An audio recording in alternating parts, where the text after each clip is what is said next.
ప్రస్తుతం భారత్ పాకిస్తాన్ మధ్య మళ్లీ భీకర యుద్ధం కొనసాగుతోంది. పాకిస్తాన్ 50కి పైగా డ్రోన్లను భారత్ పైకి ప్రయోగించింది. అయితే భారత్ దగ్గర S-400 అనే మిసైల్ డిఫెన్స్ సిస్టంతో మిసైళ్లను అడ్డుకుంది. భారత వైమానిక దళం తరువాత ఇప్పుడు నావికా దళం రంగంలోకి దిగింది. రక్షణ శాఖ అమ్ముల పొదిలో అత్యంత కీలకం, ప్రతిష్టాత్మకంగా భావించే INS విక్రాంత్ పాక్ని ఉక్కిరిబిక్కిరి చేస్తోంది. అరేబియా సముద్రంలో మోహరించిన INS విక్రాంత్ కరాచీని లక్ష్యంగా చేసుకుని విధ్వంసం సృష్టించడం ప్రారంభించింది. రక్షణ శాఖ సమాచారం ప్రకారం పాకిస్తాన్లోని కరాచీ, ఒర్మారా ఓడరేవుల వద్ద విక్రాంత్ అనేక క్షిపణులను ప్రయోగించింది. కరాచీ, ఒర్మారా పాకిస్తాన్ నావీకి కీలకమైన స్థావరాలు.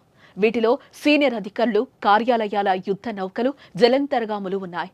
వీటిని నాశనం చేయడం ద్వారా INS విక్రాంత్ పాక్ నావీని చావుదెబ్బ కొట్టింది.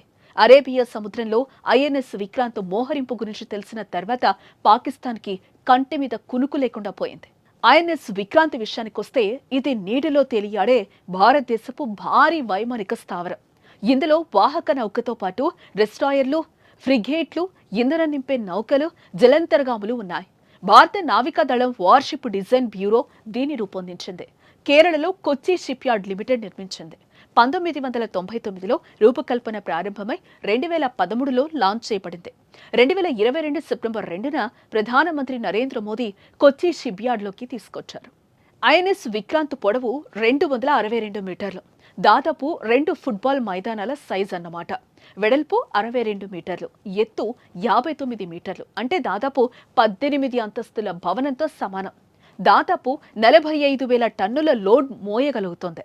ఈ నౌకలో 1,600 మంది అధికారులు, నావికులు, మహిళా అధికారుల కోసం ప్రత్యేక క్యాబిన్స్ ఉన్నాయి.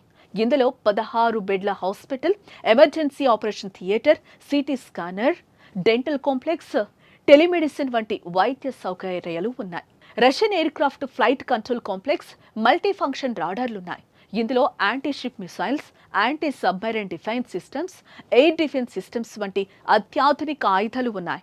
దీని ఖర్చు సుమారు 20,000 నుంచి 23,000 కోట్లు అయినట్లుగా సమాచారం.